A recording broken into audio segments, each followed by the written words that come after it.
Hi, I'm Tim. Welcome to our channel and thanks for logging on. Today we're discussing the Rolex Day-Date Oysterquartz reference 19018. The Oysterquartz Day-Date in yellow gold can be seen and purchased on our website. Subscribe to our YouTube channel if you enjoy these videos, and please click on the card in the upper right hand corner of the screen at any time during this video to see our full sales listing for this chronometer quartz watch with additional accessories included, high resolution images for your desktop, and naturally complete pricing details for this extraordinary and extraordinarily rare integrated bracelet Rolex.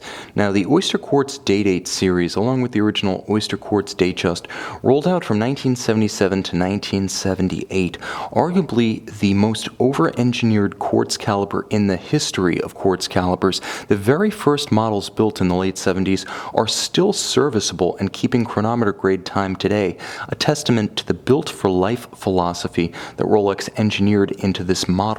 Now, it's easy to wear on my wrist, 16 centimeters in circumference, because the 36mm cushion style case, very much of the Gerald Genta late 70s, is supremely comfortable. 36mm across the broad of the case from 9 to 3, not inclusive of the crown. It's also reasonably slim, the watch being 12.6mm thick with a generously sloped sapphire and bezel. It does easily slide underneath the dress cuff, and the edges of the cushion-shaped case are wonderfully compact, 42mm horizontally across the wrist. The watch has the wrist presence of a much larger timepiece. You can see because the bracelet is fully integrated, think Royal Oak, think Patek Philippe Nautilus, think Vacheron 222, you get the appearance of a watch that spreads itself bigger and broader than it really does. So you get the presence without the bulk and the excessive size of modern day timepieces. Now, of course, the crown clasp is still present and correct. This is something we would expect on a Day-Date, but the bracelet is its own breed. You can see the Oysterquartz had a bracelet found only on the Oysterquartz. The serial numbers and reference numbers are on the underside of the case because the watch has a permanent bond to its bracelet, and you can see the integration suits the watch phenomenally. Polished down the center, satin on the edge. You can also see this watch has remarkable bracelet and case definition remaining. Fine finish, the Oysterquartz Day-Date was only ever made in precious metals, so no matter what, you're getting something truly special. A watch with a sense of occasion, wrist presence, and ergonomic excellence, each to match the other. Now, the watch that I have here remains excellent in terms of metal volume and definition, and nowhere is that more apparent than in the sharp facets of the bezel.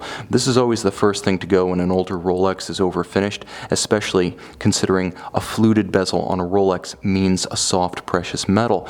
You'll also note that the hoods of the case are beautifully satin finished. The dial itself is classical Rolex Day-Date, with the notable exception that the hand is stepping in precise 1 second increments. You can see the classical combination of a railroad outer minutes and seconds track with miniaturized Roman numerals, outboard of yellow gold, hand-applied and faceted indices. The watch does have a small sliver of vintage tritium across each one of the gold hands at center, and of course the 5-point coronet is applied yellow gold as well.